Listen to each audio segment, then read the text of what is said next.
اسی طرح حضرت جابر بن عبداللہ رضی اللہ تعالیٰ عنہ، مسند احمد بن حنبل میں اس روایت کو نقل کیا گیا، امام بہقی نے شعب الایمان میں،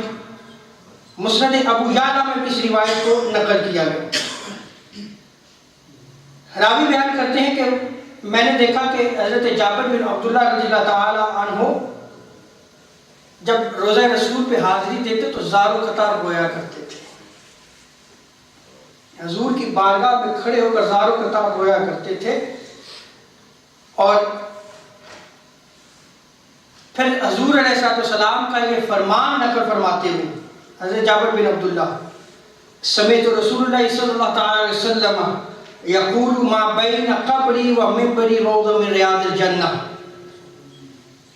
کہ آپ میرے آقا علیہ السلام نے فرمایا، میں نے ان سے سنا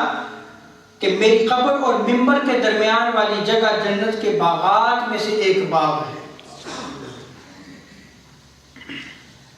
اسی طرح حضرت بلال حبشی رضی اللہ تعالیٰ عنہ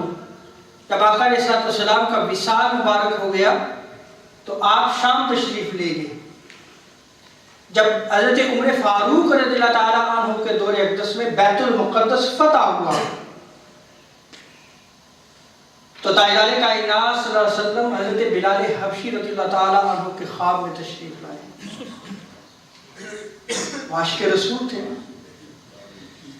اور خواب میں جب تشریف لے فرمایا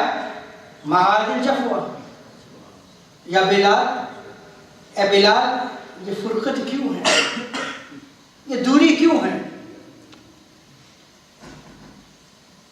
کیا وہ وقت ابھی نہیں آیا کہ تم ہمارے ساتھ ملاقات کرو؟ اللہ اکبر، یعنی حضور خود ملاقات کے لیے بلال حبشی رضی اللہ تعالیٰ عنہ کو خواب میں جو ہے وہ فرما رہے ہیں۔ اب یہ جو روایت ہے، اس روایت کو امام سبکی نے شفاء السقام میں نقل کیا ہے، ابن حجر مکی نے بھی اس روایت کو نقل کیا ہے، جرح و تعدیل کے بہت بڑے امام ذہبی نے سیر اعلام النبلاء میں نقل کیا ہے، ابن عساکر نے تاریخ مدینہ میں اس کو نقل کیا ہے، اور امام شوکانی نے نیل الاوتار میں اس روایت کو نقل کیا ہے۔